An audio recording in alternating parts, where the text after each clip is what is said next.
नमस्कार मित्रांनो, कसे आहात सगळे? मस्त मजेत ना? एस क्लास एज्युकेशन बाय सुहानीमध्ये आपल्या सर्वांचं मनापासून स्वागत आहे.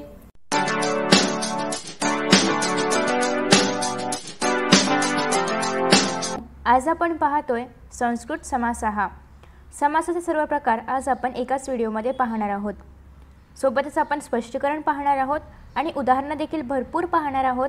त्याच्यामुळे तुमचा खूप चांगला सराव होईल. So let us start. First of all आपण समास म्हणजे काय हे पाहूया. तर समासात दोन पदे असतात. त्यातील पहिले पद म्हणजे पूर्वपद आणि दुसरे म्हणजेच नंतरचे पद म्हणजे उत्तरपद.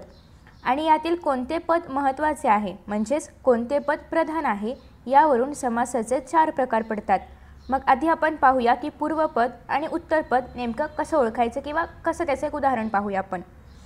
आता या ठिकाणी जर आपण पाहिलं तर पूर्वपद आणि उत्तरपद.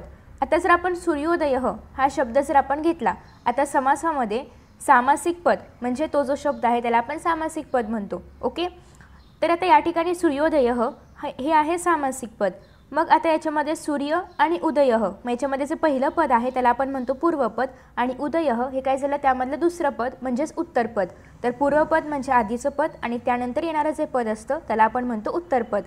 अजून एक उदाहरण आहे आपल्याकडे नीलकंठ. या ठिकाणी नील हे झालेलं आहे पूर्वपद आणि कंठ हे आहे उत्तरपद. ओके, तर अशा प्रकारे पूर्वपदम आणि उत्तरपदम हे तुम्हा सर्वांना कळलं असेलच. आता बऱ्याच जणांचं संधी आणि समासमध्ये खूप कन्फ्युजन होतं. तर मग आता आपण पाहणार आहोत की नेमकं संधी आणि समासमध्ये फरक काय आहे. तर आता या ठिकाणी जर संधी पाहिलं तर संधीमध्ये उच्चारणम प्रधानम म्हणजे उच्चाराला महत्त्व दिलं जातं किंवा उच्चार प्रधान आहे असं मानलं जातं. पण समासमध्ये जर आपण पाहिलं तर अर्थ प्रधान म्हणजे अर्थाला महत्त्व दिलं जातं. त्या सामासिक शब्दाचा किंवा सामासिक पदाचा जो अर्थ आहे त्याला महत्त्व दिलं जातं. तर संधीमध्ये त्या शब्दाच्या उच्चाराला महत्त्व दिलं जातं. त्याच्यानंतर विभक्ती प्रत्ययानाम लोपः न भवति. विभक्ती प्रत्ययांचा लोप होत नाही. आता या ठिकाणी उदाहरण घेतलेलं आहे सूर्यस्य प्लस उदयः सूर्यस्योदयः. म्हणजेच या ठिकाणी सूर्यस्य स्य काय आहे षष्टीचा विभक्ती प्रत्यय आहे. मग या ठिकाणी स्य लोप पावलं का म्हणजे स्य नाहीसं झालं का तर नाही. या शब्दामध्ये स्य आहे म्हणजे सूर्यस्योदयः असा तो शब्द तयार झाला. म्हणजे विभक्ती प्रत्यय लोप पावले नाहीत तर विभक्ती प्रत्यय तसेच राहून त्यांची संधी झाली. आणि समासामध्ये जर आपण पाहिलं तर विभक्ती प्रत्ययानाम लोपः भवति म्हणजे विभक्ती प्रत्ययांचा लोप होतो. आता या ठिकाणी सूर्यस्य उदयः स्य हे विभक्ती प्रत्यय आहे त्याचा लोप पावला आणि सूर्योदयः असा शब्द तयार झाला. आता हा जर शब्द आपण वरवर पाहिला तर यामध्ये कुठे स्य असं दिसतंय का तर नाही दिसत. याचाच अर्थ समासामध्ये विभक्ती प्रत्ययांचा लोप होतो ते दिसत नाहीत. जेव्हा आपण त्यांचा विग्रह करू जसं की याचा विग्रह सूर्यस्य उदय होणार, जेव्हा आपण याचा विग्रह करू तेव्हा ते विभक्ती प्रत्यय आपल्याला पाहायला मिळतील. पण जेव्हा ॲक्च्युअल सामासिक पदम असेल तर त्यामध्ये मात्र विभक्ती प्रत्यय लोप पावतात. हे कशामध्ये समासामध्ये, संधीमध्ये मात्र लोप पावत नाहीत. त्यानंतर आहे संधौ समासः न शक्यः. संधीचा समास होणं शक्य नाही आणि समासाचं संधी होणं शक्य नाही. ओके, आता या ठिकाणी ही उदाहरणं तर आपण पाहिलेली आहेतच. तर अशा प्रकारे संधी आणि समासमधला फरक तुम्हाला कळला असेलच की संधीमध्ये सगळ्यात महत्त्वाचं आहे की विभक्ती प्रत्यय लोप होत नाहीत तर समासामध्ये विभक्ती प्रत्यय लोप होतात. संधीमध्ये उच्चाराला प्राधान्य असतं तर समासामध्ये अर्थाला महत्त्व असतं. आता त्यासाठी जर तुम्ही ही 2 उदाहरणं लक्षात ठेवली तर तुमचं अजून डिफरन्स बिटवीन क्लिअर होईल. आता आपण जाऊया पुढच्या स्लाईडवरती. आता आपण मगाशी पाहिलं की कोणतं पद प्रधान आहे यावरून समासाचे 4 मुख्य प्रकार पडतात. मग आता या ठिकाणी जर आपण पाहिलं तर पहिल्यांदा पाहतोय आपण अव्ययभाव समास. अव्ययभाव समासामध्ये पूर्वपदाला महत्त्व असतं म्हणजेच पूर्वपद प्रधान असतं. पूर्वपद प्रधानः. पूर्वपद जर म्हणजेच पहिलं पद जर प्रधान असेल तर त्याला आपण अव्ययभाव समासः आहे असं म्हणतो. त्याच्यानंतर आहे एक उदाहरण प्रतिदिनम. आता यापैकी प्रति हा शब्द इम्पॉर्टंट आहे किंवा पूर्वपद प्रति पूर्वपद आहे आणि दिनम उत्तरपद आहे. मग प्रति हे महत्त्वपूर्ण असल्यामुळे हा पूर्वपदप्रधानः म्हणजेच अव्ययभाव समास आहे. नेक्स्ट पुढे आहे या ठिकाणी जर आपण पाहिलं तर तत्पुरुषः समासमध्ये उत्तरपद प्रधान आहे म्हणजेच उत्तरपदाला महत्त्व आहे म्हणजेच दुसऱ्या पदाला महत्त्व आहे. उत्तरपद प्रधानः. आता दशरथ पुत्रः. दशरथ हे काय झालं पहिलं पद म्हणजेच पूर्वपद, पुत्रः उत्तरपद. आता या ठिकाणी दशरथ पुत्रः म्हणजे कोण श्रीराम. मग आता या ठिकाणी आपण श्रीरामच घेऊया किंवा लक्ष्मण पण घेऊ शकता तुम्ही, परंतु या ठिकाणी आपण सहज श्रीराम घेऊया. आता या ठिकाणी दशरथ पुत्रः यापैकी पुत्रः हा शब्द महत्त्वाचा आहे, कारण दशरथांचा पुत्र श्रीराम, त्याच्यामुळे दशरथ पुत्रः. मग आता या ठिकाणी उत्तर पदाला महत्त्व आहे, सो तत्पुरुषः समासः. प्रत्येक समासाचे अजूनही काही उपप्रकार आहेत, ते पण आपण पाहणार आहोत. आता या ठिकाणी जर आपण पाहिलं तिसऱ्या क्रमांकावरती तर द्वंद्व समास आहे. द्वंद्व समासमध्ये पूर्व पदाला पण महत्त्व आहे आणि उत्तर पदाला पण महत्त्व आहे. म्हणजेच उभय पद प्रधानः म्हणजे दोन्ही पण पदे प्रधान आहेत. आणि ज्या समासामध्ये दोन्ही पदे प्रधान असतात किंवा दोन्ही पदांना महत्त्व असतं त्या समासाला आपण द्वंद्व समास म्हणतो. द्वंद्व समासाचे पण काही उपप्रकार आहेत, ते पण आपण पुढे पाहणार आहोत. मग आता त्याचं उदाहरण काय आहे, राम लक्ष्मणौ. या ठिकाणी राम हे पण मुख्य पद आहे किंवा या पदाला पण महत्त्व आहे, लक्ष्मण या पदाला पण महत्त्व आहे. म्हणूनच राम लक्ष्मण किती झाले, दोन झाले, राम एक लक्ष्मण एक असे मिळून दोघं झाले, म्हणूनच हे द्विवचनामध्ये आहे राम लक्ष्मणौ. ओके, तर अशा प्रकारे हे आहे द्वंद्व समास. आता द्वंद्व मधला हा कुठला प्रकार आहे तो आपण उदाहरणांमध्ये पुढे पुढे पाहत जाणारच आहोत. पुढे आहे चौथा प्रकार बहुव्रीही समासः. बहुव्रीही समासमध्ये जर आपण पाहिलं तर कोणत्याच पदाला महत्त्व नाही आहे, म्हणजे नाही पूर्व पदाला महत्त्व आहे नाही उत्तर पदाला महत्त्व आहे. म्हणजेच याच्यामध्ये दोन्ही पदांना महत्त्व नाही, दोन्ही पदे गौण आहेत आणि तिसऱ्याच पदाचा यातून बोध होत असतो. म्हणजे यामध्ये जर आपण पाहिलं तर नीलकंठ असं आपण घेऊया, संस्कृतमध्ये आपण नीलकंठ घेऊया. मग त्याचा विग्रह कसा होणार, नीलः कंठः यस्य सः, म्हणजे ज्याचा कंठ निळा आहे असा तो कोण, महादेव. म्हणजे या ठिकाणी नीलला महत्त्व आहे का, म्हणजेच निळ्या रंगाला महत्त्व आहे का, नाही. कंठला महत्त्व आहे का, नाही. पण महत्त्व कोणाला आहे, महादेवांना. त्याच्यामुळे ज्याचा कंठ निळा आहे असा तो कोण, महादेव. म्हणूनच या ठिकाणी या समासामध्ये पहिल्या पदाला किंवा दुसऱ्या पदाला दोन्ही पदांना महत्त्व नसतं. तर हे काही समासाचे 4 मुख्य प्रकार आहेत आणि आय होप की तुम्हाला कळलं असेल की कशावरून आपण समासाचे प्रकार ठरवतो किंवा त्याची 1-4 उदाहरणं आपण पाहिलेली आहेत प्रत्येक प्रकाराची. आता आपण याबद्दल सविस्तर चर्चा करणार आहोत. आता या ठिकाणी तुम्ही प्रत्येक मुख्य समासाचे उपप्रकार पाहू शकता. द्वंद्वः समासः, तत्पुरुषः समासः, बहुव्रीही समासः, अव्ययीभावः समासः. द्वंद्व समासामध्ये अन्य 2 उपप्रकार आहेत, ते म्हणजे इतरेतर द्वंद्वः आणि समाहार द्वंद्वः. आता या प्रत्येक प्रकाराबद्दल पण आपण जाणून घेणार आहोतच. त्याच्यानंतर आहे तत्पुरुषः समासः. यामध्ये विभक्ती तत्पुरुष आहे, उपपद तत्पुरुषः आहे, नय तत्पुरुषः आहे, कर्मधारयः आहे. कर्मधारयमध्ये पण अनेक 3 उपप्रकार आहेत, जसं की विशेषण विशेष्य संबंधः, विशेषणाम सामान्यनाम संबंधः, उपमान उपमेय संबंधः. एवढे प्रकार आहेत, पण हे सगळे काही सोपे आहेत. आपण हळूहळू प्रत्येक प्रकार पाहत जाणार आहोत, त्याच्यामुळे टेन्शन घ्यायची काहीच गरज नाही आहे. आणि आय होप की तुम्ही मराठीतील समासचा व्हिडिओ पण पाहिला असेल, नसेल पाहिला तर तो पण पाहू शकता, जेणेकरून हे तुम्हाला इझी जाईल. नेक्स्ट आहे बहुव्रीही, ज्यामध्ये दोन्ही पदांना महत्त्व नसतं, नाही पूर्व पदाला नाही उत्तर पदाला. आणि त्यानंतर आहे अव्ययीभावः समासः. या समासामध्ये आपल्याला तरी या वर्षामध्ये उपप्रकार नाही आहेत, जे आहेत तेवढे आपण याच्यामध्ये पाहणार आहोत. ओके, सध्या हा व्हिडिओ 10वीच्या पाठ्यपुस्तकावर आधारित आहे. 9वीसाठी पण चालू शकतो, 10वीसाठी पण आहेच. आता आपण पाहणार आहोत प्रत्येक प्रकाराबद्दल त्याचं विश्लेषण. पहिल्यांदा पाहतोय आपण इतरेतर द्वंद्वः समासः. आधी आपण याची काही वैशिष्ट्ये किंवा काय आहे ते पाहूया आणि मग आपण ही उदाहरणं पाहणार आहोत. आता इतरेतर या नावामध्येच इतर अधिक इतर आहे. ओके, जर आपण आता याचा संधी विग्रह केला तर इतर अधिक इतर, सो इतरेतर भिन्न पदांनी एकत्र प्रयुज्यन्ते अत्र. मग या ठिकाणी काय केलेलं असतं, भिन्न पदे म्हणजे वेगवेगळी पदे एकत्र घेऊन त्यापासून एक सामासिक पद तयार होतं. म्हणजे हा समास भिन्न पदे एकत्र येऊन तयार झालेला आहे. आता याची काही वैशिष्ट्ये आहेत की यामध्ये लघु शब्दः प्रथम भवेत, त्याच्यानंतर समस्त पदम नित्यम द्विवचने बहुवचने वा, हे सगळं आपण मराठीमध्ये पाहणार आहोतच. समस्त पदस्य लिंगम उत्तर पदानुसारम, विग्रहे प्रतिपदम प्रथमा विभक्तिः योजनीया, विग्रहे प्रतिपदम च इति अव्ययम उपयोक्तव्यम. त्याच्यानंतर आहे समस्त पदम बहुवचने चेत प्रतिपदम अर्थानुसारम. नेक्स्ट आहे समस्त पदम द्विवचने चेत प्रतिपदम एकवचनम. आता याचा अर्थ काय आहे, पहिल्यांदा आपण पाहूया की याच्यामध्ये जो लघु शब्द असतो तर तो प्रथम असतो, म्हणजे पहिला असतो. ओके, म्हणजे त्याच्यामधला जो लघु शब्द असतो तर तो पहिला येतो. नेक्स्ट आहे समस्त पदम नित्यम द्विवचने बहुवचने वा.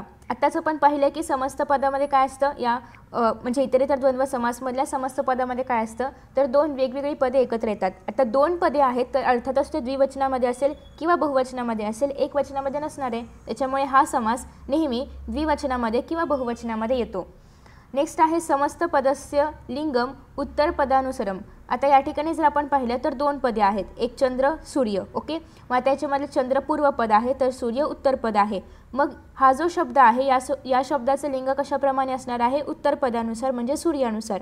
आता इथे जर आपण पाहिलं तर बालक बालिका, बालक आहे पुल्लिंग, बालिका आहे स्त्रीलिंग, पण संपूर्ण शब्द जो आहे समस्त पदम सामासिक पदम जे आहे तर याचं पूर्ण लिंग कसं झालेलं आहे, स्त्रीलिंगम झालेलं आहे. का योजना शब्दाचं स्त्रीलिंग का झालेलं आहे तर उत्तर पद स्त्रीलिंगामध्ये आहे त्याच्यामुळे. ओके, नेक्स्ट आहे की विग्रहे प्रतिपदम प्रथमा विभक्ती ही योजनीया. आणि जेव्हा आपण विग्रह करणार आहोत तेव्हा जे प्रतिपदम असेल तर त्याची प्रथमा विभक्तीच राहणार आहे. या ठिकाणी जर आपण पाहिलं तर प्रत्येक ठिकाणी प्रथमा विभक्तीमध्येच आहेत. आणि विग्रह करत असताना आपल्याला त्या पदांमध्ये म्हणजे प्रत्येक पदामध्ये च ॲड करायचे. जसे की आपण इथे पाहतोय चंद्र सूर्य आहे, चंद्रह च सूर्यह च म्हणजे चंद्र पण सूर्य पण. नेक्स्ट आहे पण म्हणजे याचा अर्थ आपण आणि घेतो मराठीमध्ये घेताना. नेक्स्ट आहे बालक बालिकाहा, बालिकाहा च बालिकाहा च. ओके, प्रत्येक पदाच्या वेळेस आपल्याला च हे अव्यय वापरायचं आहे आणि सोबतच प्रत्येक पद हे प्रथमा विभक्तीमध्ये असणार आहे. त्याच्यानंतर आहे समस्त पदम बहुवचने चेत प्रतिपदम अर्थानुसारम. आणि ज्याप्रमाणे त्याचा अर्थ असेल, आता या ठिकाणी जर आपण पाहिलं तर चंद्र सूर्य, आता चंद्र हा एकच असणार आहे म्हणजे आपण एकच चंद्र घेऊ म्हणजे एकच चंद्र आहे म्हणजे आपल्याला ते प्रथम विभक्तीमध्येच घ्यावं लागणार आहे. सूर्य पण एकच असणार आहे मग त्याचं आपण अनेक वचन नाही करू शकत. जेव्हा आपण त्यांचा विग्रह करणार तर तेव्हा त्याच्या अर्थानुसार आपल्याला एक चंद्र म्हणजे एकच चंद्र राहणार आहे काही पण केलं तरी पण. बालिका मात्र या ठिकाणी अनेक आहेत, सो आपण या ठिकाणी बालकाहा बालिकाहा केलं. या ठिकाणी वृक्षह पण खूप आहेत, लता म्हणजे वेली पण खूप आहेत, ह्या सगळ्या वेली खूप आहेत त्याच्यामुळे आपण या ठिकाणी वृक्षहाचं लताहाचं केलं. पण या ठिकाणी आपण चंद्रहचं बहुवचन नाही करायचे कारण अर्थानुसार आपल्याला त्याचं वचन ठेवायचं आहे. नेक्स्ट आहे समस्त पदम द्विवचने चेत प्रतिपदम एकवचनम. आणि जर समस्त पदम द्विवचनामध्ये असेल, आता या ठिकाणी जर आपण पाहिलं तर हा काय समस्त पदम आहे, कोणत्या वचनामध्ये, द्विवचनामध्ये. चंद्र आहे आणि सूर्य आहे म्हणजे दोघं मिळून काय झाले, द्विवचनामध्ये आलेले आहेत. कारण एक चंद्र एक सूर्य दोघं झाले ना, म्हणून ते कशामध्ये आहेत, द्विवचनामध्ये आहेत. पण जेव्हा आपण यांचा विग्रह करणार तेव्हा मात्र तो एक वचनामध्ये यायला पाहिजे कारण एक चंद्र आणि एक सूर्य मिळून चंद्र सूर्य झालंय म्हणून चंद्रहच सूर्यहच. आय होप मला काय म्हणायचं ते तुम्हाला समजलं असेल. कारण दोन वस्तू आहेत आणि दोन वस्तू एकत्र आल्यानंतर ते द्विवचन झाले, पण जर त्यांना आपण सुटे घेत असू तर चंद्रहच सूर्यहच. ओके, आता आपण पाहणार आहोत पुढचा समास जो की आहे समाहारः द्वंद्वः. आता समाहारः द्वंद्वः, समाहारः हा जर शब्द तुम्ही वाचला तर या ठिकाणी कुठेतरी समूह असं तुम्हाला याच्यातून बोध होतोय, त्याच्यामध्ये कुठेतरी समूह वगैरे असं काहीतरी असणार आहे. तर अर्थातच या ठिकाणी समूहच असणार आहे. आता इथे काही उदाहरणं आहेत पण त्याआधी आपण जसं की इतरेतर द्वंद्व समासामध्ये काही आपण त्याची विशेषणं पाहिली होती तर त्याप्रमाणे आपण याही समासाची विशेषणं पाहूया.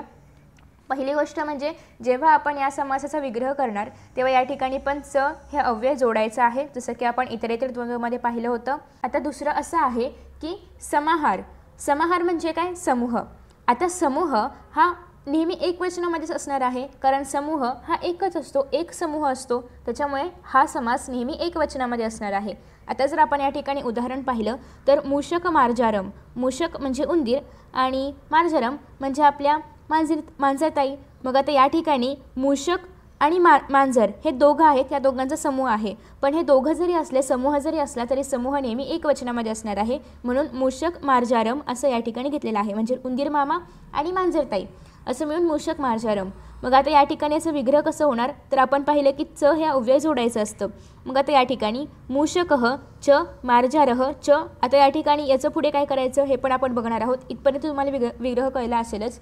आता पुढे आहे की हा जर समास, आता या समासामध्ये जरी भिन्नलिंगी शब्द जोडले असले म्हणजे आता या ठिकाणी भिन्नलिंगी जरी दोन शब्द असले, आता मूषक मार्जारममध्ये जरी दोन्ही भिन्नलिंगी असले, एक स्त्रीलिंग असेल एक पुल्लिंग असेल तरी पण पूर्ण समास हा पूर्ण मूषक मार्जारम हा मात्र नपुसकलिंगमध्येच असणार आहे. ओके, म्हणजे जरी एक स्त्रीलिंग एक पुल्लिंग किंवा एक नपुसकलिंग एक पुल्लिंग असं असेल तरी पण पूर्ण समास हा नपुसकलिंगम असणार आहे. ओके, त्यानंतर पुढे आहे की समासामध्ये शब्दांची संख्या अर्थानुसार 2 असेल तर विग्रह करताना एतयोः समाहारः आणि दोघांपेक्षा अधिक असेल तर एतेषां किंवा एतासां समाहारः असे शब्द आपण त्यामध्ये योजणार आहोत. आता इथे जर आपण पाहिलं तर एकच उंदीर आहे आणि एकच मांजर आहे. आता ते एकच उंदीर आणि एकच मांजर आहे हे आपल्याला या शब्दावरून कळणार आहे. मग एकच उंदीर आहे आणि एकच मांजर आहे म्हणून आपण या ठिकाणी एतयोः समाहारः घेणार आहोत. ओके. मग आता दोन काहीतरी गोष्टी असतील तर तसं काय होणार तर पाहूया आपण. आता या ठिकाणी हस्तपादम आहे. आता अर्थातच 2 हात असणार आहेत हा कॉमन सेन्स आहे. 2 पाय असणार आहेत हा पण कॉमन सेन्स आहे. म्हणजे अर्थातच या ठिकाणी 2 हात आणि 2 पाय यांची चर्चा केलेली आहे. मग ते आपल्याला समास पदामध्ये दिसणार नाही कारण आपण काय पाहिलं की हा समास समाहार असल्यामुळे समूह असल्यामुळे नेहमी एकवचनामध्येच असतो. परंतु या ठिकाणी आपण असंच डोकं वापरायचं आहे की हात तर 2च असणार आहेत आणि पायसुद्धा 2 असणार आहेत. त्याच्यामुळे या ठिकाणी हस्तव घ्यायचं आहे कारण 2 हात आहेत. पादव घ्यायचं आहे कारण 2 पाय आहेत. आणि 2 हात 2 पाय मिळून किती झाले 4 म्हणजे अनेक वचन झालेलं आहे, बहुवचन झालेलं आहे. त्याच्यामुळे या ठिकाणी एतयोः न वापरता एतेषां वापरायचं आहे. ओके. एतयोः न वापरता एतेषां वापरायचे कारण 2 हात 2 पाय मिळून 4 गोष्टी जर झाल्या असतील तर ते अर्थातच अनेक वचन आहे, बहुवचन आहे आणि त्याच्यामुळे आपण एतेषां वापरणार आहोत. ओके. परंतु या ठिकाणी जर आपण पाहिलं तर इथे एकच उंदीर आहे आणि एकच मांजर आहे, दोघंच जण आहेत म्हणजे द्विवचन आहे म्हणून ते एतयोः समाहारः. ओके. आय होप क्लिअर झालं असेल. अजून उदाहरण आपण पाहूया. आता या ठिकाणी आहे युकालिक्षम म्हणजे या ठिकाणी एक उ आहे आणि या ठिकाणी खूप सारे लिका आहेत. ओके. म्हणजे या ठिकाणी खूप सारे उआ पण आहेत. अच्छा, इथे खूप सारे उआ पण आहेत. हे फक्त एक झूम करून दाखवले तुम्हाला. आता हे सूक्ष्मजीव आहेत. ओके. सूक्ष्मजीव आहेत म्हणजेच या ठिकाणी दोघांची जात सेम आहे, दोघं पण सूक्ष्मजीव आहेत. मग या ठिकाणी खूप सारे उआ, खूप सारे लिका म्हणजे युकाहाच लिक्षाहाच एतासाम समाहारः का स्त्रीलिंगम आहे म्हणून. ओके. युकाहाच लिक्षाहाच एतासाम का तर दोघांचं लिंग स्त्रीलिंग आहे आणि म्हणून ते एतासाम समाहारः. आता या ठिकाणी जर आपण पाहिलं तर हा समास कुठे कुठे येतो तर जेव्हा जन्मजात वैर असेल म्हणजे जात वैरम ह्यांच्यामध्ये नेहमी वैर असतं. कुठेही गेला तरी तुम्हाला गोष्टी परिकथा वगैरे असं काही सोडलं तर इतर कुठेही गेला तरी तुम्हाला मांजर आणि उंदीर यांच्यामध्ये नेहमी वैरच पाहायला मिळणार आहे. आता हात आणि पाय हे आपल्या शरीराचे अवयव आहेत त्याच्यामुळे हे पण एक सेम जातीचे आहेत. सूक्ष्मजीवा हा सेम जातीचे आहेत. आता हरिद्रा कुंकुमम हळद आणि कुंकू हे नेहमी नित्य साहचर्य म्हणजे काय नेहमी सोबत असतात. आपण फक्त हळद लावतो का तर नाही, आपण हळद आणि कुंकूच लावतो. काही पण झालं तरी पण ते दोघं एकत्रच असतात. त्याच्यामुळे हे कसं आहेत एकत्र आहेत, नेहमी एकत्रच असतात. मग हरिद्राच कुंकुमच एतयोः समाहारः. आता या ठिकाणी पण एतयोः आहे कारण हरिद्रा आपण अनेक कुंकू असं काय म्हणतो का तर नाही, ते एकच असतं म्हणजे एकच पहिल्यापासून त्याला एकवचनच मानलं जातं. त्याच्यामुळे ते हरिद्राच कुंकुमच एतयोः समाहारः. ओके. नेक्स्ट आहे दुग्ध शर्करम. आता या ठिकाणी दूध साखर नेहमी म्हणजे नेहमी नाही पण सोबत असतात. आता हे कसं नित्य नेहमी सोबत असणार पण या ठिकाणी नेहमी सोबत असेल असं काही नाही आहे पण सोबत असतात दूध आणि साखर. ओके. मग आता या ठिकाणी दूध एकच म्हणजे दूध आपण 1 2 असं मोजू शकत नाही पण ते आपण एकवचनामध्ये घेणार आहोत. मग दुग्धमच शर्कराच एतयोः समाहारः. साखर पण आपण 1 2 3 4 असं मोजत नाही त्याच्यामुळे दुग्धमच शर्कराच एतयोः समाहारः. या ठिकाणी पण आपण दोघंच असल्यामुळे द्विवचनाचाच वापर करणार आहे कारण 1 साखर 1 दूध असं काही नसतं त्याच्यामुळे द्विवचनच वापरणार आहोत. नेक्स्ट आहे तिळगुडम. आता हे पण नेहमी सोबत येतं, तिळगुळ नेहमी सोबत येतं म्हणजे जेव्हा पण आपण तिळगुळ असं बोलतो तर ते नेहमी सोबतच असतात त्याच्यामुळे या ठिकाणी नित्य साहचर्यम असं लिहिलं आहे. आता या ठिकाणी 1 तीळ देतो का आपण कुणाला खायला किंवा 1 गुळ असं 1 गुळ देता येतं का तर नाही. त्याच्यामुळे तिलाहाच गुडहच एतेषां समाहारः. तिलाहा तीळ खूप सारे असतात, आपण अनेक तीळ पण म्हणू शकतो. या ठिकाणी अनेक दूध असं म्हणू शकत नाही त्याच्यामुळे ते आपण एकच पकडलं पण या ठिकाणी आपण अनेक तीळ असं म्हणू शकतो त्याच्यामुळे तिलाहाच गुडहच. आता अनेक वचन आलं सो एतेषां समाहारः. ओके. तर अशा पद्धतीने हा आहे समाहारः द्वंद्व समासः. समाहार द्वंद्व समास याच्यामध्ये हे ठरलेलं आहे की जेव्हा एका जातीचे किंवा सोबत तर तेव्हा नेहमी समाहार द्वंद्व समास असणार आहे. ओके. तर अशा प्रकारे आपण द्वंद्व समासमधील इतरेतर द्वंद्व आणि समाहार द्वंद्व दोन्ही पण समास पाहिलेले आहेत. हा व्हिडिओ जरासा मोठा होतोय बट आय होप की तुम्हाला सगळं कळतंय समजतंय कारण सगळे समास घ्यायचे म्हटले तर व्हिडिओ मोठा होणारच आहे ऑब्वियसली. मग आता या ठिकाणी तत्पुरुष समासः स्टेप बाय स्टेप आपण सगळे पाहत जाणार आहोत. खूप प्रकार आहेत असं काही नाही आहे, सगळं सिम्पल आहे. आपण स्टार्ट करूया. पहिल्यांदा आपण विभक्ती तत्पुरुष समास पाहणार आहोत. खूप इझी आहे, मराठीमध्ये पण आपण पाहिलेलं आहे. क्रीडांगण क्रीडेसाठी अंगण तर त्याचप्रमाणे या ठिकाणी आहे फक्त हे संस्कृतमध्ये. So let us start. विभक्ती तत्पुरुष समासः. आता विभक्ती म्हणजे नक्कीच या ठिकाणी विभक्ती प्रत्यय वगैरे असं काहीतरी असणार आहे असा अंदाज पण लावू शकतो कारण यामध्ये विभक्तीच असणार आहेत. तत्पुरुष समासात पूर्वपद गौण असते तर उत्तरपद प्रधान असते, म्हणजे पहिलं पद हे प्रधान नसतं आणि उत्तरपद दुसरं पद प्रधान असतं. उत्तरपदाचे जे लिंग असते तेच संपूर्ण समासाचे लिंग असते. उत्तरपद म्हणजे दुसरे पद जे असेल, दुसऱ्या पदाचे जे लिंग असेल, दुसरं पद जर पुल्लिंग असेल संपूर्ण समास पुल्लिंग, दुसरं पद स्त्रीलिंग सगळा समास स्त्रीलिंग, आणि दुसरं पद नपुसकलिंग असेल तर पूर्ण सामासिक शब्द नपुसकलिंग असणार आहे. ओके. आणि उत्तरपदाचे जे वचन असते तेच संपूर्ण समासाचे वचन असते. उत्तरपद ज्या वचनामध्ये असेल, म्हणजे दुसरं पद ज्या वचनामध्ये असेल त्याच वचनाचा पूर्ण तो सामासिक शब्द असणार आहे. ओके. मग आता विभक्ती तत्पुरुष समास.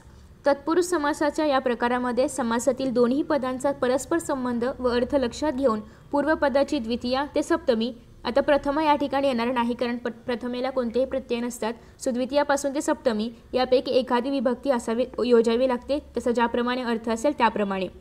मात्र या समासामध्ये विभक्ती प्रत्ययाचा लोप होतो. अर्थातच समासामध्ये लोप होणार आहे विभक्ती प्रत्ययांचा, कारण विभक्ती प्रत्यय आपण घेत नाही. जसे की सूर्यस्य उदय सूर्योदय झालं, त्याच्यामध्ये स्य जो की षष्टीचा विभक्ती प्रत्यय होता तर तो लोप पावला. तर याच पद्धतीने हा समास आहे, म्हणजे सूर्यस्य उदय हा आपण षष्टी तत्पुरुष समासच आहे. नेक्स्ट आहे पूर्वपदाची जी विभक्ती योजली जाते त्यावरून त्या समासाचे द्वितीय तत्पुरुष, तृतीय तत्पुरुष असे 6 प्रकार इत्यादी असे 6 प्रकार होतात. आता या ठिकाणी पूर्वपद जर आपण पाहिलं सूर्यस्य उदय म्हणजे सूर्योदय. ओके. इथे लिहिता येत नाही, सॉरी, दय. ओके. आता या ठिकाणी आपण याचा विग्रह करताना सूर्यस्य उदय करणार, म्हणजे या ठिकाणी जे पूर्वपद आहे तर त्या पूर्वपदाला आपण त्याच्या अर्थानुसार विभक्ती प्रत्यय जोडलेले आहेत, म्हणजे विभक्ती प्रत्यय हे नेहमी पूर्वपदालाच लागतात. ओके, हे सांगायचं होतं. पुढे आहे द्वितीय तत्पुरुष समासः. प्रत्येक समासाचे आपण बरेचसे उदाहरणं पाहणार आहोत, त्याच्यामुळे या ठिकाणी पण आपल्याला अनेक उदाहरणं पाहायची आहेत. आधी आपण सगळ्याची छान अशी व्याख्या समजून घेऊया की या समासामध्ये प्रथम पद द्वितीयमध्ये असते, द्वितीयमध्ये असेल तर तो द्वितीय तत्पुरुष समास. नेक्स्ट आहे तृतीय तत्पुरुष समास. या समासामध्ये पूर्वपद कर्तृवाच्य अथवा करणवाचक असते. करणवाचक म्हणजे काय, तर आता ते कसं ओळखायचं, तर जेव्हा एखादी गोष्टीचं आपण सहाय्य घेत असतो तर तेव्हा तिथे मोस्टली तिथे तृतीय विभक्ती असते, म्हणजे ते एकतर कर्तृवाच्य असेल. कर्तृवाच्य कधी असेल, जेव्हा तो शब्द आपण पाहतो की जेव्हा कर्मणी विभक्तीमध्ये असेल किंवा कर्मणी भूतकालवाचक धातुसहित विशेषण असेल तर तेव्हा ते कर्तृवाच्य म्हणून असतं. नेक्स्ट आहे चतुर्थी तत्पुरुष समासः. आता या ठिकाणी अर्थ हा शब्द वापरला जातो मोस्टली, म्हणजे त्याचा अर्थ काय होतो, अर्थ या शब्दाचा साठी किंवा करिता, साठी च्या करिता. ओके, या अर्थी उत्तरपदी आला असता चतुर्थी तत्पुरुष समास होतो. चतुर्थी तत्पुरुष समास ओळखणं अतिशय सोपं आहे, ते आपण उदाहरणावरून पाहूया, तुम्हाला लगेच समजेल, म्हणजे सगळे समास सोपे आहेत. ओके. नेक्स्ट आहे पंचमी. आता यामध्ये काही छोट्या छोट्या गोष्टी सांगितलेल्या आहेत की जर भय, भीती यासारखे काही शब्द आले, मुक्त, आपण म्हणतो की ऋणमुक्त म्हणजे ऋणातून मुक्त, म्हणजे जेव्हा सेपरेशन आहे, ज्या ठिकाणी आपण एखाद्या गोष्टीमधून कुठेतरी सेपरेट होतोय, दूर जातोय, तर तेव्हा पंचमी तत्पुरुष समास वापरला जातो. षष्टी अर्थात संबंध असेल तेव्हा, नातेसंबंध असेल, अवयवी असतील, असं काही असेल तर त्या ठिकाणी संबंध असेल तर षष्टी तत्पुरुष समासः. नेक्स्ट आहे सप्तमी. जर स्थान वगैरे असेल किंवा मग्न, कुशल यांसारखे जर शब्द त्यामध्ये असतील तर तेव्हा आपण सप्तमी तत्पुरुष समास वापरणार आहोत. आता या ठिकाणी निपुण असेल, पंडित असेल, एखाद्या खेळामध्ये जर निपुण असेल तर त्या ठिकाणी पण त्या शब्दाचा विग्रह करताना आपण सप्तमी तत्पुरुष समास पूर्वपदाला जोडणार आहोत. आता या ठिकाणी आपण पाहणार आहोत भरपूर उदाहरणे.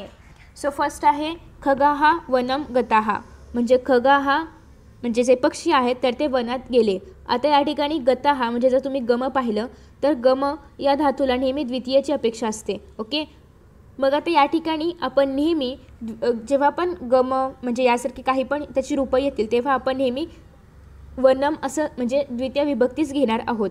नेक्स्ट आहे तृणैहि रचितानी तेषाम निडानी. मग तृणैहि म्हणजे काय, गवत वगैरे. ओके, सो गवत रचून त्यांनी ते नेस्ट बांधलेलं आहे. मग ते तृणाचं त्यांनी आधार घेतला किंवा सहाय्य घेतलं, त्या गवताचं त्यांनी सहाय्य घेतलं, म्हणून या ठिकाणी त्याची झालेली आहे तृतीय विभक्ती. आता याचे जे पदं आहेत तर ते कशी तयार होतात ते पण आपण पाहणार आहोत. आधी आपण या वाक्यांचा अर्थ समजून घेऊया. त्यानंतर पुढे आहे वृक्षेषु खगानाम निवासाय निडाणी संती. आता या ठिकाणी निवासाय म्हणजे काय, राहण्यासाठी, चतुर्थी विभक्ती आहे. ओके. नेक्स्ट आहे पर्जन्यात रक्षिताः खगाः आनंदिताः, म्हणजे पर्जन्यापासून त्यांचं रक्षण झालं म्हणून ते पक्षी आनंदित होते. पर्जन्यापासून म्हणजे या ठिकाणी पंचमी आहे. प्रत्येक विभक्तीचं आपल्याला एक एक उदाहरण दिलं आहे. नेक्स्ट आहे खगानाम. हे समासिक पदे नाही आहेत, ही विग्रह आहेत, त्याची समासिक पदे आपल्याला खाली पाहायची आहेत. ओके. खगानाम जीवनम श्रमैहि परिपूर्णम, म्हणजे खगांचे जीवन, पक्ष्यांचं जीवन पूर्णतः त्याच्यामध्ये श्रम असतं, घरटी बांधणं वगैरे जे पण असेल तर ते. मग या ठिकाणी खगांचे जीवन, खूप सारे खग आहेत, एका खगाचं गोष्ट नाही करत आहे आपण, खूप सारे खग आहेत. त्याच्यानंतर आहे स्वकार्य निरताहा खगाहा ध्येयशिलाहा, स्वतःच्या कार्यामध्ये खग नेहमी मग्न असतात, त्याच्यामुळे स्वकार्य, स्वतःच्या कार्यात. आत्ताच आपण इथे मगाशी पाहिलं की मग्न किंवा रतः असे काही शब्द आले तर त्या ठिकाणी आपण सप्तमी विभक्ती वापरतो. ओके. आता आपण यांचे सामासिक शब्द पाहूया की वनम गताहा, म्हणजे त्याचा सामासिक शब्द कसा होणार, वनगताहा. ओके. त्याच्यानंतर आहे तृणैहि रचितानी, म्हणजे तृण रचितानी असा जर शब्द असेल त्याचा विग्रह कसा होणार, तृणैहि रचितानी. आपण या ठिकाणी तृतीय विभक्ती का घेतली होती, तर तृणांचा सहाय्य घेऊन त्यांनी ते नेस्ट उभं केलं होतं म्हणून. ओके. नेक्स्ट आहे निवासाय निडानी, म्हणजे निवास निडानी चतुर्थी आहे, या ठिकाणी निवासाय राहण्यासाठी त्यांनी ते नेस्ट उभं केलं होतं. नेक्स्ट आहे पर्जन्यात रक्षिताहा, म्हणजे पावसापासून रक्षण म्हणून पर्जन्य रक्षिताहा. खगानाम जीवनम, खगांचे जीवन, खगजीवनम. स्वकार्यरताहा, स्वकार्यनिरताहा, स्वकार्यनिरताहा, स्वकार्यनिरताहा, म्हणजे स्वतःच्या कार्यामध्ये मग्न, सप्तमी विभक्ती. म्हणजे त्याचं नाव काय येणार आहे, सप्तमी तत्पुरुष समासः. मग आता या ठिकाणी त्यांनी सांगितलेलं आहे की अशा प्रकारे तुम्ही समासाला विभक्ती तत्पुरुष समासः म्हणायचं आहे, अशा प्रकारचे जे समास असतील तर त्यांना. ओके.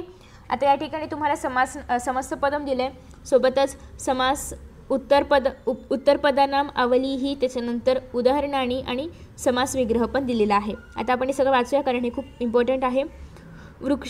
वृक्षाश्रितः, म्हणजे जो वृक्षावर आश्रित आहे तो, म्हणजेच वृक्षम आश्रितः. मर्कटः, कोण, मर्कटः, कारण झाडावरती कोण आश्रित आहे, मर्कट आहे, माकड आहे, त्याच्यामुळे वृक्षम आश्रितः. मग आता जेव्हा उत्तरपद श्रित, आश्रित, गत, आपन्न, अतीत किंवा प्राप्त असेल तर तेव्हा नेहमी द्वितीय तत्पुरुषच असणार आहे. आता हे तुम्ही लक्षात ठेवू शकता किंवा उदाहरणांद्वारे तुमच्या लक्षात राहू शकतं की जर उत्तरपदामध्ये असे शब्द आले असतील, म्हणजे एक सूची दिलेली आहे, उत्तरपदांची अवली म्हणजे काही थोडक्यात लाईन किंवा सूची दिलेली आहे की असे जर शब्द आले असतील उत्तरपदामध्ये. आता या ठिकाणी तुम्ही जर पाहिलं तर आश्रित हा शब्द आलेला आहे म्हणून या ठिकाणी द्वितीय तत्पुरुष समास आहे. आता याची अजून उदाहरणं कोणती आहेत तर शालागमनम, क्रमप्राप्तः, भूगतः, भूमिगतः. आता याची तुम्हाला विग्रह पण या ठिकाणी दिलेले आहेत की शालाम गमनम, क्रमप्राप्तः म्हणजे क्रमम प्राप्तः. तर हे सगळं तुम्ही रीड करू शकता कारण प्रत्येक उदाहरण तुम्हाला डोळ्याकडून जाणं गरजेचं आहे, कारण यापैकीच काहीतरी तुम्ही वाचलेली उदाहरणंच तुम्हाला परीक्षेमध्ये विचारली जाऊ शकतात, त्याच्यामुळे सगळी उदाहरणं वाचा. नेक्स्ट आहे तृतीय तत्पुरुषः. आता हा व्यक्ती आहे तिथे वरती लिहिलेला आहे केशविहीनः, म्हणजे केस नसलेला. केशैहि विहीनः. आता या ठिकाणी आपण केशेनं घेऊ शकतो का, कारण त्याला एकच केस नाही आहे का, तर नाही, त्याला अनेक केस नाही आहेत. सो केशैहि बहुवचन घेतलं आहे आणि एक केस नाही असं आपण कसं म्हणू शकतो, त्याच्यामुळे बहुवचनामध्येच घ्यायचं आहे केशैहि विहीनः किंवा केशैहि रहितः पण चालेल, केस नसणे रहितः पण किंवा विहीनः पण चालेल. ओके. मग आता उत्तरपदामध्ये काय काय असेल तर तृतीय विभक्ती येते ते आपण पाहूया. तर संपन्न, रहित, हीन, विकल, वर्जित, युक्त, सदृश, आढ्य हे जर शब्द उत्तरपदामध्ये असतील तर ती विभक्ती असणार आहे तृतीय तत्पुरुष समासः. ओके. आता या ठिकाणी धनसंपन्न म्हणजे धनेनं संपन्न, धनानी संपन्न असलेला, याचं तुम्ही मराठीमध्ये ट्रान्सलेट करून पण त्याचा प्रकार ओळखू शकता. ओके. धनेनं संपन्न म्हणजेच धनसंपन्न. बुद्धिहीनः म्हणजे बुद्ध्याहीनः, बुद्धी नसलेला, बुद्धिहीनः. चरणविकलः, चरणेन विकलः किंवा चरणाभ्याम विकलः पण चालेल. एक चरण नसेल तर चरणेन विकलः, दोन पाय नसतील तर चरणाभ्याम विकलः. ओके. नेक्स्ट आहे पण चरणाभ्यही नाही करायचं कारण तीन पाय नसतात किंवा बहुवचनामध्ये पाय नसतात, सो एकतर चरणेनं किंवा चरणाभ्याम. नेक्स्ट आहे शर्कराश्रितः, शर्करा मिश्रितः म्हणजेच शर्करया मिश्रितः. चिंतासमा म्हणजे चिंतया समा. बदर सदृश म्हणजे बदरेनं सदृश. नेक्स्ट आहे वर्णमिश्रितः म्हणजे वर्णैहि मिश्रितः. धनाढ्याः, आता या ठिकाणी आपण पाहिलं होतं आढ्य असेल तरी पण तृतीय तत्पुरुष समासः. धनेनं आढ्यः म्हणजेच भरपूर धन असणारा, खूप श्रीमंत असणारा. चतुर्थी तत्पुरुष समासः.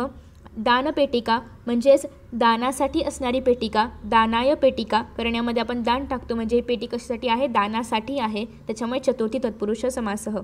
यामध्ये उत्तरपदम अर्थम असतं, ऑलमोस्ट खूप वेळा अर्थमच असतं, म्हणजे अर्थमच आपण घेतो. देशार्थम म्हणजे देशाय इति, आणि जेव्हा आपण याचा विग्रह करणार तर आपल्याला शेवटी इति आणि अर्थम हे जोडायचं असतं. ओके, इति फक्त घेतलं तरी पण चालणार आहे, सो इति फक्त घेतलं तरी पण चालेल.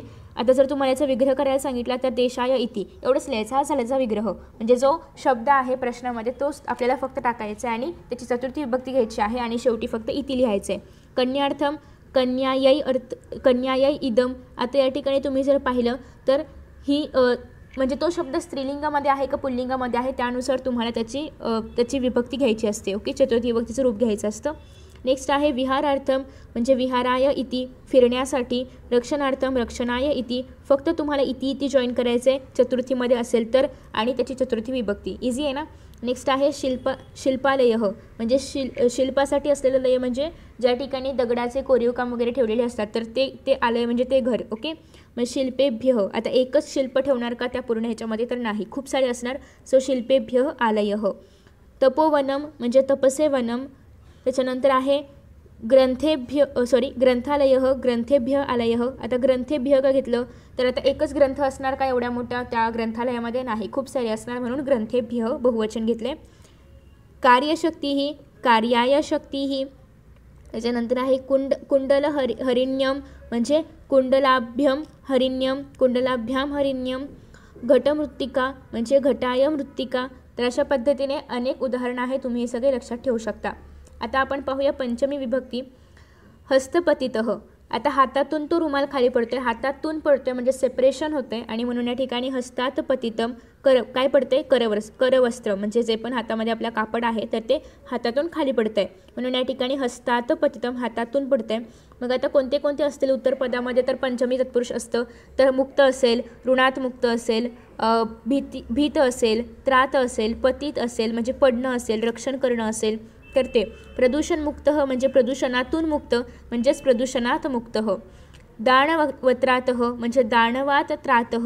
असुरभीता म्हणजे असुरात भीता, असुरांपासूनची जी भीती आहे तर ती. वृक्षपतितम म्हणजे वृक्षातून पडले किंवा वृक्षावरून पडले म्हणून वृक्षात पतितम. सर्परक्षित म्हणजे सर्पापासून रक्षण म्हणून सर्पात रक्षित. ओके, नेक्स्ट आहे षष्टी. आता षष्टी केव्हा असते, जेव्हा संबंध असेल तर तेव्हा. मग आता या ठिकाणी वृक्ष शाखा आहे म्हणजे झाडाची शाखा आहे म्हणजे झाडाची फांदी आहे, सो वृक्षस्य शाखा. नेक्स्ट आहे यामध्ये प्रिय किंवा कृते हे शब्द असतील तर. छात्रप्रिय छात्राणाम प्रिय म्हणजे छात्रांची प्रिय म्हणजेच विद्यार्थ्यांची प्रिय किंवा चा प्रिय. मत्कृते मम कृते म्हणजे माझं कृत्य, मत्कृत म्हणजे माझं कृत्य म्हणजेच मम कृते. ओके, माझ्यासाठी म्हणजे मम कृते. ओके, नेक्स्ट आहे समुद्र शक्ती ही म्हणजे समुद्रस्य शक्ती ही समुद्राची शक्ती. रामायणम रामस्य अयनम म्हणजे रामाचा जो प्रवास आहे किंवा रामाचं जे अयनम आहे तर त्याच्यावरती जे लिहिलं आहे म्हणजे ते ज्याच्यामध्ये लिहिलं आहे तर ते रामायणम. विद्युत प्रवाह विजेचा प्रवाह. सूर्योदय सूर्यस्य उदय सूर्याचा उदय. दशरथपुत्र दशरथस्य पुत्र दशरथांचा पुत्र किंवा मुलगा. पित्राज्ञा म्हणजे पितुः आज्ञा वडिलांची आज्ञा. आता याच्यामध्ये अजून उदाहरण येऊ शकतं. मातृसेवा मातुः सेवा म्हणजे आईची सेवा. आता सप्तमी तत्पुरुष. सप्तमी तत्पुरुषमध्ये ही मुलगी छान अशी नाचते म्हणजेच ती तिच्या नर्तन कलेमध्ये नृत्यामध्ये निपुण आहे म्हणजे नृत्य निपुण, तिच्या कलेत ती निपुण आहे म्हणून नृत्य निपुणा हा सामासिक शब्द आहे आणि नृत्य निपुणा म्हणजे त्या कलेमध्ये ती निपुण आहे, सो नृत्य सप्तमी आहे. ओके, सो आता या ठिकाणी कुशल असेल, रत असेल, प्रवीण असेल, मग्न असेल, व्यग्र असेल, ख्यात असेल, विदित असेल, चौंड असेल तर या सगळ्या शब्दांसाठी हे सगळे जर उत्तरपद असतील तर या सगळ्यांसाठी सप्तमी तत्पुरुष समास येणार आहे. कलाकुशल कलेमध्ये कुशल आहे, कलायाम कुशल. क्रीडापटू क्रीडेत पटू आहे म्हणजे निपुण आहे, क्रीडायाम पटू. कार्यरत म्हणजे कार्यात मग्न आहे तो म्हणून कार्यरत. प्रजावत्सल प्रजासु वत्सल. गणित तज्ञ म्हणजे तो गणितामध्ये तज्ञ आहे म्हणून गणिते तज्ञ. नेक्स्ट आहे भुवने विदित.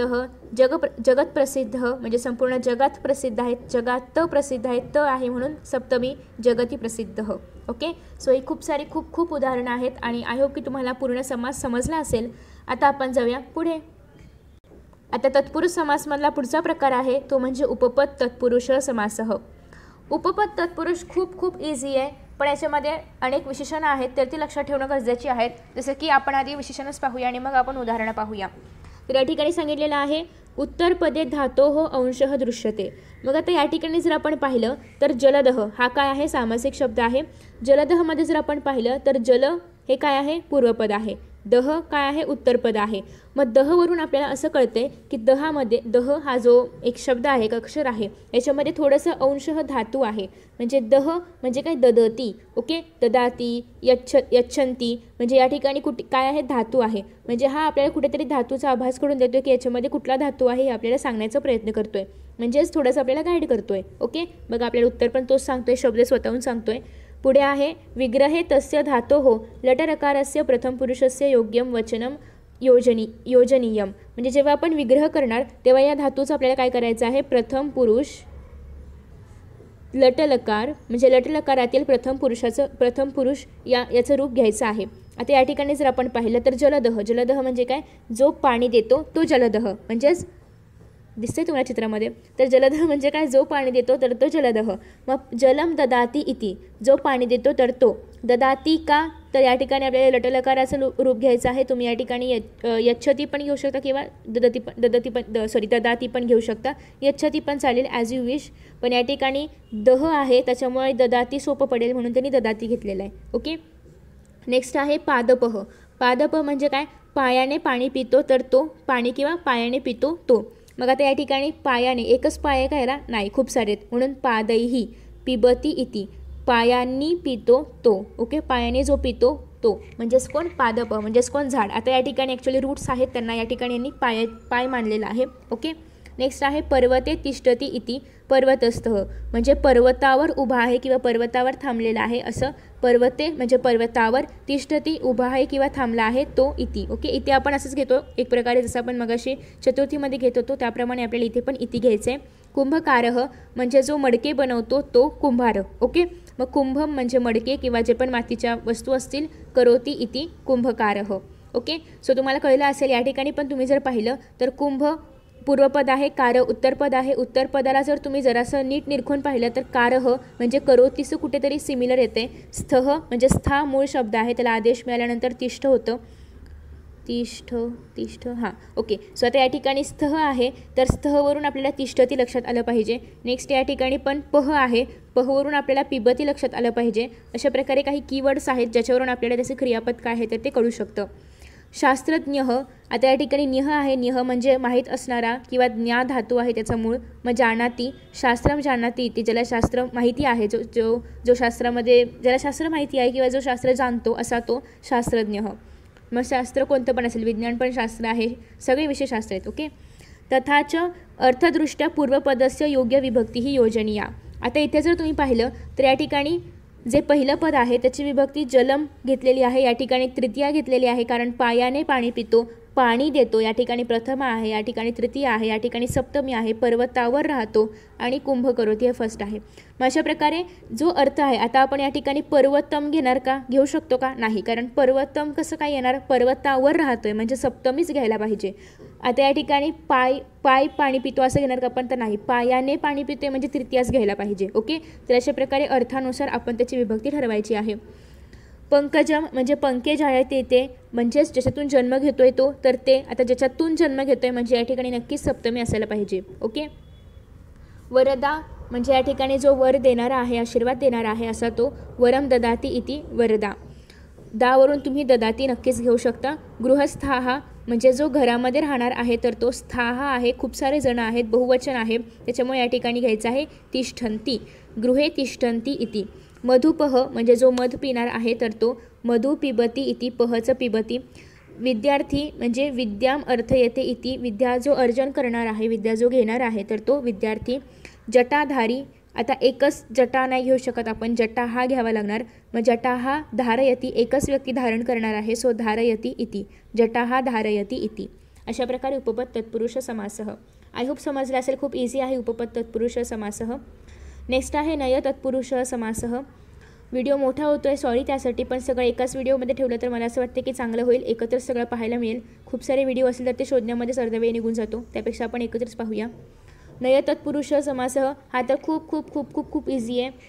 आता या ठिकाणी हेल्मेट घातलं आहे, शिरस्त्राण घातलं आहे म्हणजे हे योग्य आहे, या ठिकाणी नाही घातले म्हणजे अयोग्य आहे. मग आता अयोग्य म्हणजेच काय? न योग्य. अयोग्य म्हणजे काय? न योग्य. मग अयोग्यम हा सामासिक शब्द आहे, त्याचा विग्रह कसा होणार? न योग्यम. अयोग्यम म्हणजेच न योग्यम. अयोग्य म्हणजे काय? जे योग्य नाही ते. मग अयोग्यम हा काय आहे? सामासिक शब्द आहे आणि न योग्यम त्याचा विग्रह आहे. या ठिकाणी पण आहे अल्पम. अल्पम म्हणजे खूप कमी आहे, पण या ठिकाणी अल्पम एका नाही, या ठिकाणी अनल्पम आहे म्हणजे खूप आहे. आता तुम्ही जर या ठिकाणी पाहिलं न अल्पम म्हणजे काय? अनल्पम. आता तुम्ही जर या ठिकाणी पाहिलं तर इथे आपण अ जॉईन केलं आहे आणि या ठिकाणी आपण अन जॉईन केलं आहे. मग अ कधी जॉईन करायचा आणि अन कधी जॉईन करायचा याचा एक खूप साधा सोपा सिंपल नियम आहे. कुणी सांगेल का नाही माहीत नाही, मी मात्र सांगते. या ठिकाणी न नंतर जर व्यंजन आलं, न प्लस व्यंजन जर असेल तर आपण या ठिकाणी जोडणार आहोत अ. ओके. न प्लस व्यंजन जर असेल तर आपण अयोग्य म्हणजे अ उपसर्ग जोडणार आहोत. आणि न प्लस स्वर जर असेल, न प्लस स्वर असं जर असेल तर तेव्हा आपण या ठिकाणी अनल्पम अन जोडणार आहोत. अन प्लस अल्पम असं आपण जोडणार आहोत. ओके. कळलं नसेल आपण पुन्हा एकदा पाहूया. आधी आपण त्याचे जे काही वैशिष्ट्य आहेत तर ते पाहूया की प्रथम पदामध्ये अ अथवा अन हे जे शब्द आहेत तर ते नकार दर्शवतात. अन अल्पम म्हणजे अल्प नसलेले म्हणजे कमी नसलेले म्हणजे अर्थातच जास्त असणारे. ओके. आणि विग्रह करत असताना जेव्हा आपण याचा विग्रह करणार तेव्हा अन किंवा अच्या स्थानी न जोडायचं, एवढंच करायचं. अन किंवा अच्या स्थानी न जोडायचं, मग झाला विग्रह. आता इथे जर तुम्ही पाहिलं तर न इच्छा. ओके. न प्लस इच्छा इच्छामधला ई काय आहे? स्वर आहे, म्हणून या ठिकाणी अन प्लस इच्छा घेतलं आहे. ओके. या ठिकाणी अशक्यममध्ये न प्लस शक्यम, न नंतर श काय आहे? व्यंजन आहे, म्हणून या ठिकाणी अशक्यम घेतला आहे, अनशक्यम नाही घेतला आहे, अशक्यम घेतला आहे. अनावश्यक न प्लस आवश्यकमध्ये आ स्वर आहे त्याच्यामुळे अनावश्यक झालं आहे. असत्यममध्ये न सत्यम स हे व्यंजन आहे म्हणून ते अनसत्यम नाही तर असत्यम झालं आहे. ओके. अशा पद्धतीने छोटे छोटे नियम आहेत. एवढंच लक्षात ठेवलं की तुमचा हा समास परफेक्ट होईल. एवढाच आहे हा समास. पुढे आता आपण पाहणार आहोत पुढचा समास. तत्पुरुष समासमधला सगळ्यात महत्त्वाचा घटक तो म्हणजे कर्मधारय समासः. कर्मधारयमध्ये 3 प्रकार आहेत. कोणते कोणते आहेत ते आपण ऑलरेडी आधी पाहिले. तर आता आपण काय करणार आहोत त्याचे थोडक्यात एक्झाम्पल्स पाहणार आहोत कारण व्हिडिओ खूप मोठा होतोय. समस्त पदानां विग्रहे पूर्वपदम उत्तरपदम च प्रथमांतम. म्हणजे समस्त पदाचा जेव्हा आपण विग्रह करणार तेव्हा पूर्वपद आणि उत्तरपद हे प्रथमा विभक्तीतच राहणार आहे, नेहमी प्रथमेतच राहणार आहे, प्रथमास विभक्ती राहणार आहे पूर्वपदाची आणि उत्तरपदाची. ओके. दोघांची पण. पूर्वपदम विशेषणम चेत तत् विशेषणस्य लिंगम वचनम विभक्तीम अनुसरती. आणि पूर्वपदम जर विशेषणम असेल तर त्याची विभक्ती लिंग वगैरे सगळं विशेष्य असणार आहे. ओके. विशेषानुसार असणार आहे. विशेषाचीच विभक्ती लिंग वगैरे सगळं त्या विशेषणाचं असणार आहे. म्हणजे विशेष्य आणि विशेषणम यांची लिंग विभक्ती सगळं काही सेम राहणार आहे. आता या ठिकाणी प्रिय भाषा म्हणजे प्रिया भाषा. आता भाषा स्त्रीलिंगी आहे, सो प्रिया पण स्त्रीलिंगी झालं. जर या ठिकाणी प्रिय कवी असते तर प्रिय कवी झालं असतं. म्हणजे ज्याप्रमाणे विशेष्य असेल त्याप्रमाणे विशेषणाचं लिंग वगैरे सगळं चेंज होणार आहे. सर्व प्रदेशाहा म्हणजे सगळे प्रदेश. मग आता या ठिकाणी प्रदेशाहा अनेक वचन आहे उत्तरपद म्हणजे हे काय आहे? विशेष्य आहे, हे काय आहे? विशेषण आहे. मग प्रदेशाहा अनेक वचन आहे म्हणून सर्वचं पण सर्वय झालं. ओके. सर्वय प्रदेशाहा. नेक्स्ट आहे प्रथमा विभक्ती घ्यायची आहे नेहमी. प्रिया प्रथमा आहे, भाषा प्रथमा आहे, सर्वय प्रथमा आहे म्हणजेच बहुवचन आहे, प्रदेशाहा प्रथमा बहुवचन आहे, बहुजनाहा म्हणजे खूप जन आहेत, खूप लोक आहेत, जनाहा अनेक वचन असल्यामुळे आपण बहुचं पण बहवह केलेलं आहे, बहवह जनाहा. आता ही सगळी उदाहरणं आपण पाहणार आहोत पण त्याआधी आपण याची अनेक उदाहरणं पाहूया मग आपण इकडे शिफ्ट होऊया. ओके. आता या ठिकाणी कर्मधारय समासः त्यामधल्या पहिल्या प्रकाराची उदाहरणं आपण पाहिली. त्याचं नाव होतं विशेषण विशेष्य संबंध. म्हणजे या ठिकाणी विशेषण आणि विशेष्य यांचा संबंध असतो. तुम्हाला जर बोर होत असेल तर व्हिडिओ थोडा वेळ पॉज करा आणि पुन्हा पाहायला स्टार्ट करू शकता. रक्तम पुष्पम म्हणजे लाल पुष्प, रक्तपुष्पम. ओके. लाल काय झालं? त्या पुष्पाचं विशेषण आहे लाल पुष्प, सो रक्तम पुष्पम. हरिताहा शुकाहा मिठू मिठू पोपट. पोपट कसं आहे? हिरवं. सो या ठिकाणी हरिताहा शुकाहा हरित शुकाहा हिरवे पोपट म्हणून हिरवे पोपट. आता या ठिकाणी शुकाहा बहुवचनामध्ये आहे, हरिताहा पण बहुवचनामध्ये घ्यावं लागेल, पुष्पम एकवचनामध्ये होतं, रक्तम पण एकवचनामध्ये आलेलं आहे. स्थूल पुरुषः एकच पुरुष आहे म्हणून या ठिकाणी पुरुषः आणि स्थूलः पण एकवचनाप्रमाणे चालणार. या ठिकाणी विविध वर्णाहा खूप सारे वर्ण आहेत, खूप सारे कलर आहेत, सो विविधाहा वर्णाहा. एक मोठी काठी आहे, सो दीर्घ यष्टिका. यष्टिका म्हणजे काठी, लाकडाची काठी, लकडी की काठी. उन्नत वृक्षाहा, उन्नत वृक्षाहा याच्यामध्ये मोठे वृक्षाहा आहे म्हणजे खूप सारे वृक्ष आहेत, सो उन्नताहा वृक्षाहा. ओके, हा होता पहिला प्रकार विशेषण विशेष्य. दुसरा आहे विशेषनाम सामान्य नाम. विशेषनाम म्हणजे जे पण त्याचं प्रॉपर नाऊन असेल तर ते, सामान्य नाम म्हणजे जे पण कॉमन नाव असेल तर ते. सो प्रॉपर नाऊन आणि कॉमन नाऊन यांची एकत्रित जोडी जर असेल तर तेव्हा हा समास असणार आहे. आता या ठिकाणी जर आपण पाहिलं तर विवेकानंद महोदय, आता याच्यामध्ये पूर्वपदम काय आहे, विवेकानंद महोदय उत्तरपदम. विवेकानंद हे काय आहे, स्पेशल नेम आहे, प्रॉपर नाऊन आहे. पण महोदय कॉमन आहे. आता या ठिकाणी कोणी पण जर खूप मोठे व्यक्ती असतील त्यांना आपण महोदय म्हणतो, पण या ठिकाणी विवेकानंद हे एक प्रॉपर नाऊन घेतलेला आहे, म्हणून प्रॉपर नाऊन कॉमन नाऊन असं जेव्हा संबंध असेल तेव्हा आपण हा समास कर्मधारय समास घेणार आहोत. एक्झाममध्ये तुम्हाला फक्त कर्मधारय लिहायचं आहे, हे नावं लिहिण्याची काही गरज नाही आहे जर तुम्ही 10वी 9वी असाल तर. आता या ठिकाणी विवेकानंद नाम महोदय, मग याचा विग्रह कसं होणार तर विवेकानंद नावाचे महोदय, म्हणून विवेकानंद नाम महोदय हा झाला विवेकानंद महोदय या शब्दाचा विग्रह. तसंच सेम गंगा नदी म्हणजे गंगा नाम नदी, गंगा नावाची नदी, गंगा नाम नदी. भारत देश, भारतः नाम देश, भारत नावाचा देश, भारत देश. सरस्वती देवी, सरस्वती नाम देवी, सरस्वती नावाची देवी, सरस्वती नाम देवी. ओके, किती इझी आहे ना. नेक्स्ट आहे भास्कराचार्य, भास्करः नाम आचार्य म्हणजे भास्करः नावाचे आचार्य म्हणून भास्कराचार्य. आता त्याच्यानंतर आहे शेगाव स्थानकम, शेगाव हे स्थानक म्हणून शेगाव स्थानकम. ओके, आता आपण या ठिकाणी अजून काही उदाहरणं होती ती पण पाहूया. अच्छा, इथे नाही आहेत, आपण पुढच्या प्रकाराकडे जाऊया, खूप झाली उदाहरणं. नेक्स्ट आहे उपमान उपमेय संबंध. आता याच्यामध्ये उपमान आणि उपमेय यांचा संबंध. उपमान उपमेय तुम्हाला माहिती आहे, आपण मराठीमध्ये पण अलंकारामध्ये पण पाहिलेला आहे. कर्पूरः इव गौरः म्हणजे कर्पुराप्रमाणे कापूरप्रमाणे गौरः. कर्पूरः काय झालं उपमानम, त्याची उपमा आपण देतोय. गौरः काय झालं साधर्म्य, म्हणजे जर आपण कर्पूर गौरः म्हणजे महादेव आणि कर्पूरः म्हणजे कापूर या दोघांमध्ये काय सिमिलॅरिटी आहे, दोघं पण गौरः आहेत म्हणजे हे दोघांमधलं साधर्म्य आहे. मग कर्पूरः इव गौरः, कर्पुराप्रमाणे गौरः म्हणजेच कर्पूर गौरः म्हणजेच महादेव. Okay, got it. म्हणजेच कर्पूर गौरः याचा विग्रह कसा येणार, कर्पूरः इव गौरः, कर्पुरा म्हणजे कापूरप्रमाणे गौरः म्हणजेच कर्पूरः गौरः. नेक्स्ट आहे घनः इव श्यामः. घनः म्हणजे हे जे सगळे ढग वगैरे आहेत तर ते. श्यामः म्हणजे श्यामल कलर म्हणजेच कृष्णवर्णीय. ओके, मग घनश्यामः कोणाला म्हणतो आपण, श्रीकृष्णाला. म्हणजे जो घनाप्रमाणे श्याम आहे तर तो श्रीकृष्ण म्हणजे घनश्याम. म्हणजे घनः इव श्यामः, घनाप्रमाणे श्यामः किंवा घनासारखा श्यामः. साधर्म्य आपण दाखवलेलं काय, याच्यामध्ये पण हे पण श्याम आहे, हे पण श्याम आहे, म्हणून साधर्म्य काय आलेलं आहे श्यामः. ओके, त्याच्यानंतर त्यामधलाच पुढचा प्रकार आहे पादपंकजम म्हणजेच कमळासारखे पाय. आपण म्हणतो ना चरणकमल, तर त्याचप्रमाणे कमळासारखे पाय आहेत म्हणजे पादव पंकजम इव. आता इथे पादव इव पंकजम असं नाही घ्यायचं, पायाप्रमाणे कमळ नाही तर कमळाप्रमाणे किंवा कमळासारखे पाय आहेत म्हणून पादव पंकजम इव घ्यायचं. ओके, ज्याप्रमाणे असेल तर ते घ्यायचं आहे आपल्याला. नेक्स्ट आहे मुखकमलम म्हणजे कमळासारखे मुख आहे. मग आता इथे जर आपण असं लिहिलं मुखम इव कमलम तर काय होईल, मुखासारखे कमळ. मुखासारखे कमळ आहे का कमळासारखं मुख आहे, कमळासारखं मुख आहे म्हणून मुखम कमलम इव घ्यायचं. ओके, नेक्स्ट आहे विद्याधनम. आता हे जरासं वेगळं आहे.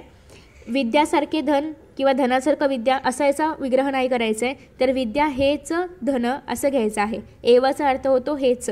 ओके, म्हणजे विद्या हेच धन आहे. गृहमंदिरममध्ये पण घरासारखे मंदिर किंवा मंदिरासारखं घर असं नाही करायचं, तर गृहम एव मंदिरम म्हणजे घर हेच मंदिर आहे. ओके, घर हेच मंदिर आहे. ओके, अजून या ठिकाणी उदाहरणं आहेत की कमल कोमलम म्हणजे कमळासारखे कोमल म्हणजे कमलम इव कोमलम. ओके, कमळासारखे कोमल आहे. सुक्तीसुधा म्हणजे सुक्ती ही सुधा एव म्हणजे सुक्ती कशाप्रमाणे आहेत, सुधाप्रमाणे म्हणजेच अमृताप्रमाणे आहेत. सुक्ती ही इव सुद्धा घेतलं तर सुक्तीप्रमाणे म्हणजे सुक्तीप्रमाणे अमृत आहे असं त्याचा अर्थ होईल, अर्थाचा अनर्थ होईल, म्हणून सुक्ती ही सुद्धा एव असं घ्यावं लागणार आहे. पुढे आहे मनोमंदिरम म्हणजे मनासारखे मंदिर म्हणजे मन हेच मंदिर. ओके, मन हेच मंदिर म्हणून मनः एव मंदिरम. संसार सागरः म्हणजे संसार हाच सागर म्हणून किंवा संसाररूपी सागर, संसाररूपी पण घेऊ शकता तुम्ही, संसाररूपी सागर म्हणून या ठिकाणी संसारः एव सागरः. तर अशा पद्धतीने आपला कर्मधारय समास पूर्ण होतोय. आणि आता आपण पाहणार आहोत बहुव्रीही समास की ज्यामध्ये नाही पहिल्या पदाला महत्त्व असतं किंवा दुसऱ्या पदाला महत्त्व असतं, तर या ठिकाणी इतरच पदाला महत्त्व असतं. सो हा समास आता आपण पाहतोय. Let us start. बहुव्रीही समासचं पहिलं वैशिष्ट्य आपण पाहिलं की अन्य पदाला महत्त्व असतं. नित्यम विशेषणम दर्शयते, नेहमी विशेषण दाखवत असते. विग्रहे यत इतस्य उपयोगः संबंध दर्शनाय भवती, आणि विग्रहामध्ये यद आणि यतचा उपयोग होतो संबंध दाखवण्यासाठी, तत्चा उपयोग होतो. आणि तद इतस्य उपयोग अन्य पदम सूचयन्ति, आणि तत् अन्य पद जे आहे त्याचं ते दाखवण्यासाठी तत्च्या रूपांचा उपयोग होतो आणि यतच्या रूपांचा उपयोग होतो. ओके, म्हणजे कसं तर ते आपण विग्रहांमधून पाहूया. आता या ठिकाणी आहे मूषकः वाहनम यस्य सह. ओके, हे मूषक वाहन मूळ शब्द आहे म्हणजे समस्त पदम आहे. तर आपल्याला एवढंच फक्त विग्रह बघायचं आहे. मूषकः वाहनम यस्य. आता या ठिकाणी आपण यस्य म्हणजे काय यतचा वापर केला आहे, म्हणजे ज्याचं वाहन मूषक आहे, ज्याचं वाहन मूषक आहे असा तो, ज्याचं आपण म्हणतोय म्हणून यतचं षष्ठी विभक्तीचं रूप आपण वापरलेलं आहे. मूषकः वाहनम यस्य सह मूषक वाहनम, ज्याचं वाहन मूषक आहे असा तो मूषक वाहनः. श्वेतम अंबरम यस्याहा सा श्वेतांबरा. आता जर तुम्हाला श्वेतांबरा शब्द दिला असेल तर अर्थातच स्त्रीलिंगी शब्द आहे हे तुम्ही ओळखू शकता, म्हणून हे सगळं स्त्रीलिंगीच्या दृष्टिकोनातच लिहायचं आहे. म्हणजे श्वेत म्हणजे पांढरं, अंबर आहे जिच्याकडे अशिती किंवा परिधान केलं आहे जिने अशिती, म्हणून यस्याहा स्त्रीलिंगीचं रूप आपण घेतलं आहे. शुभ्रम वस्त्रम यस्याहा सा, जिचे वस्त्र शुभ्र आहेत अशिती, म्हणून शुभ्रम वस्त्रम यस्याहा सा शुभ्रवस्त्र. एकतर तुम्हाला हा शब्द दिला जाईल किंवा हे दिलं जाईल. ओके, आणि त्याच्या अनुसार तुम्ही इतर जे काही फिल द ब्लँक असेल तर ते ब्लँक भरायचं आहे. नेक्स्ट आहे शूर्पौ इव कर्णौ यस्य सह शूर्पकर्णः, ज्याचे कान सुपासारखे आहेत असा तो शूर्पकर्णः. आता या ठिकाणी तुम्हाला जरी कर्ण एकच दिसत असला तरी पण एकच कर्ण कसं काय सुपासारखा असेल, दोन्ही पण कर्ण सेम असणार, म्हणून या ठिकाणी द्विवचन घेतलं आहे कारण कान दोन असतात. म्हणून शूर्पौ इव कर्णौ यस्य सह, शूर्पाप्रमाणे म्हणजे सुपाप्रमाणे कान ज्याचे आहेत असा तो.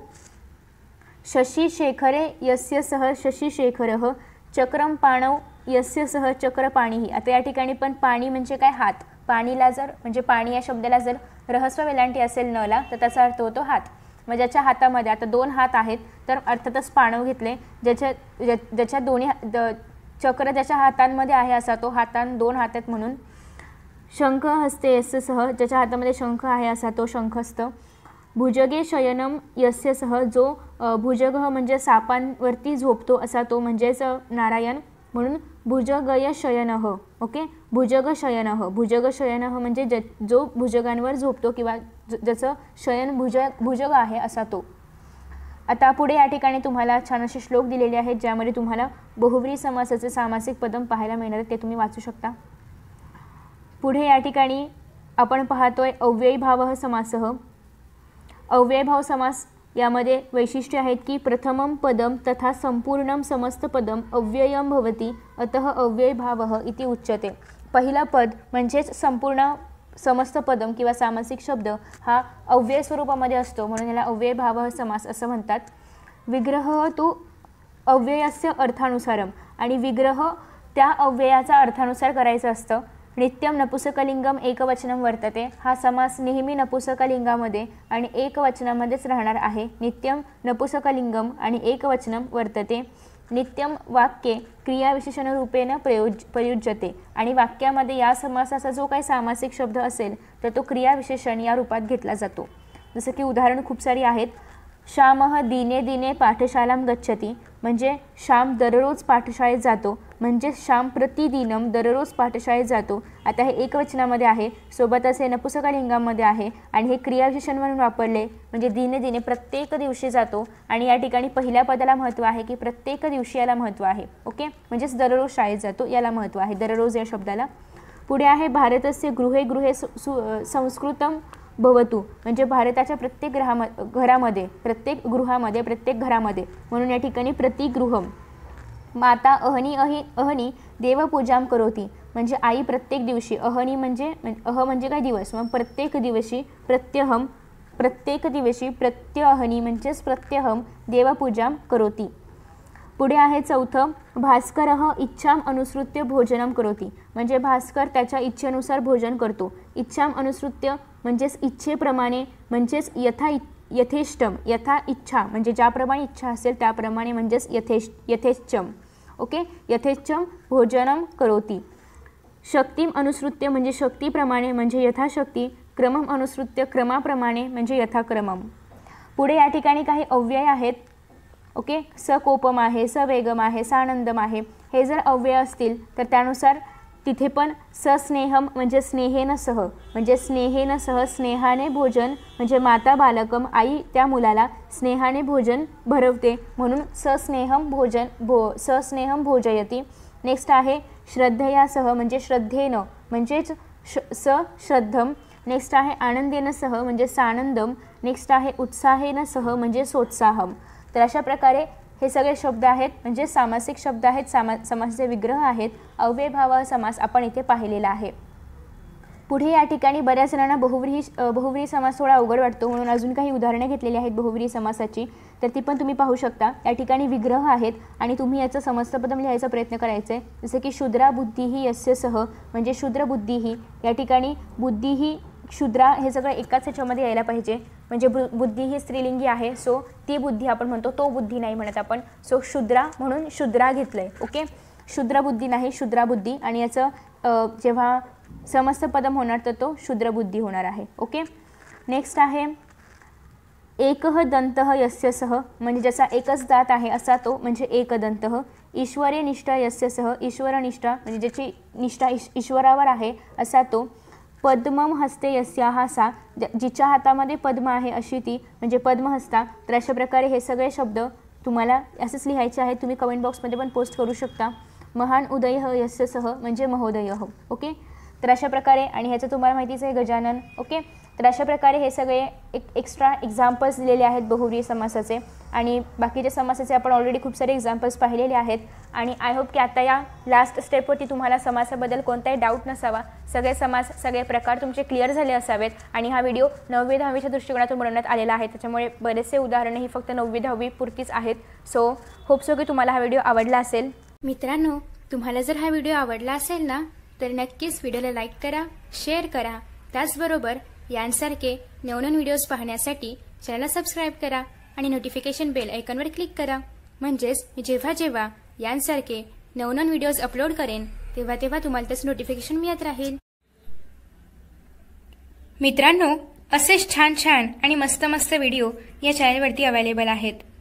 चला तर मित्रांनो, आता या ठिकाणी आपण इथेच विश्रांती घेऊया. पुन्हा भेटूया नवीन पाठासोबत, नवीन व्हिडिओसोबत, नवीन टॉपिकसोबत. तोपर्यंत पाहत रहा S class education by Suhani, तेही सुहानी सूर्यवंशी या चॅनलवरती. So friends, thank you so much for watching this video. See you in next video.